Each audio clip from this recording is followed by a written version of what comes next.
going to jail. I can stop. Go get your stuff. Go get your stuff here. Go get your stuff here. Damn. Put your hand behind your back. Why you do that? Put your hand behind your back. Put your hands behind your back. Behind him. Put your hands behind your back. No, they just fucked me up. No, you caused that shit. You caused it. No, I didn't. Always. I didn't touch him. Yes, the fuck you did. No, I didn't. Yo, bro, you just punched the shit on me, bro. Listen. All the time. Get off my truck. All the time. Get off my All the time. truck. All the fucking time. All the time. Bro, you just fucked me up. You just fucked me up, and I ain't come out here to you. You know you just... Moving out of your parents' house is a government psyop. Watch this. If you have 10 members of a family, and they all scatter to the four winds, where they at least a half hour apart from each other, or more, 2 hours apart, states apart, and they will not see each other anymore, and they're going to pay 10 different sets of rent, 10 different sets of utilities, 10 different sets of groceries, 10 different sets of everything, then what are they going to do? They will live alone in these apartments or in these small structures. They will desperately crave connection with strangers. They will spend tons of money on escapist entertainment. The research actually shows the average American spends about 5 years of their life on escapist entertainment now, and that was before COVID. We need to actually update that information for after COVID now. But the average person, their depression is off the chart. This man made a very convincing case. By the way, a new YouTube video dropped. The band night vision goggles that revealed demons during the Vietnam War. Link is in my bio. Thank you for watching. But it would make sense that the government wants everybody separated from each other, separated from their families. So yeah, in a way it is a psyop. Stay weird. Why is nobody talking about the fact that over 90 people were just rescued from human trafficking in Houston, Texas? Literally, like, neighbors came out and said that they only knew of 2 people living there. Whole time, there were people being forced and held against their will, men and women, in a home in Houston, Texas, a residential home in Houston, Texas, that had been trafficked, and they were reported as missing people. This is a photo from the house. Yeah, this is scary, y'all. And the crazy thing is I feel like all of the other stuff that's going on is literally a distraction from stuff happening in everyday homes like you and me live in. This was in Houston, Texas. Like, I don't know where you guys are at, but this is scary. This is scary. Over 90 people. The neighbors reportedly didn't know of it. They said that they only knew of 2 people living there. A man and a woman. And the whole time, yeah, they're doing an investigation, but I'll keep you guys updated.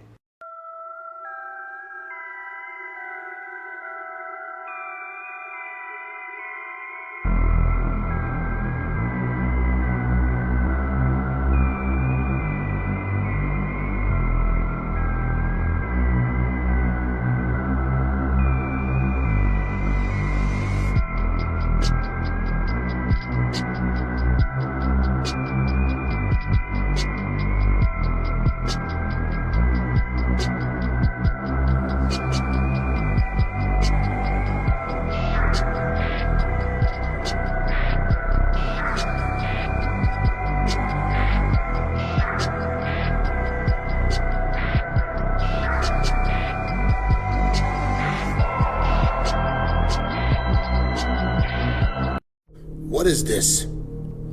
Is my last glue breathing? I hope not. Like, what the fuck is that? Shh! Shut up!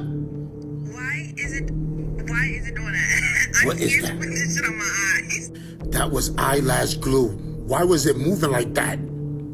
What is that, guys? I don't know what that is, but she's saying that was black eyelash glue. Like, I don't even know what this is up there. They're saying it's venom, but you know it's not, because venom is not real. But this is what they're saying it is, guys. Eyelash glue. Why was it moving like that? What the? Shh! Shut up! It looked like it was breathing. Like it was trying to take a breather. There's no way, because that's impossible. There's no way that can happen. What was that? We're gonna get to the bottom of this, don't worry. Yo, I ain't never see that happen before. Trust me, I've been around some women that use black eyelash glue to put their eyelashes on. It's not a game. This video is for entertainment purposes only. I don't know what that is. I'm trying to understand and find out what it is myself. If you know what it is, guys, comment below. Let me know. I gotta go. When people tell me I'm doing too much because I wash my rice and my fruit, this is why you wash your rice and your fruit. I literally just opened a new bag of brown rice and look at this. Disgusting, y'all. A lot of these statues you see in the old world, you see so many statues in the old world, and they almost look like a real person. And I started to think about what happens if those statues were real people who were turned to stone, and that is the statue. The technology in which existed at this time that we're talking about, during a time in which they're just throwing up buildings and doing all kinds of crazy things. What happened if they could just turn somebody into stone and turn them into a statue? And then they just put them out on display to show that they have the ability or that type of technology to do those things. I mean, this is where it gets crazy, because a lot of these statues you see in like Rome and you see in all these different places, they look very real. They look like real people. They're so detailed.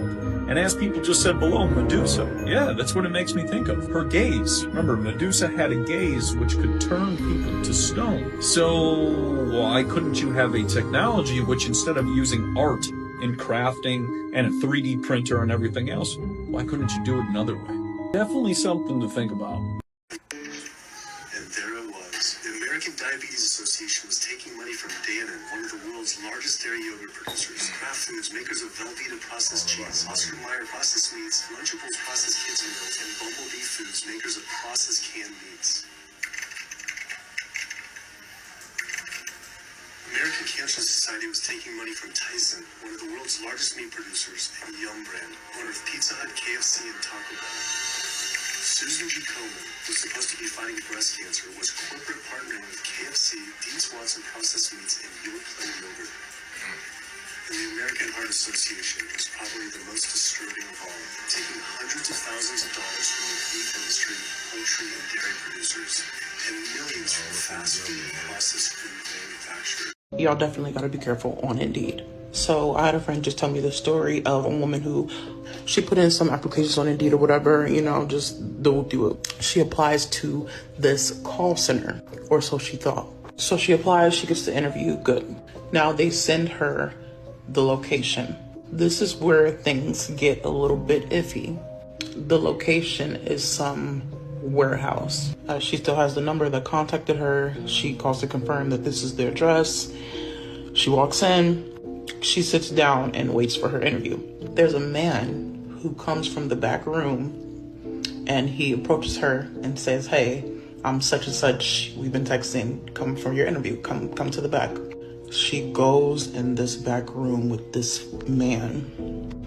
I'm gonna just cut the chase. The next day she was reported missing. 2 months later, they find her in the woods.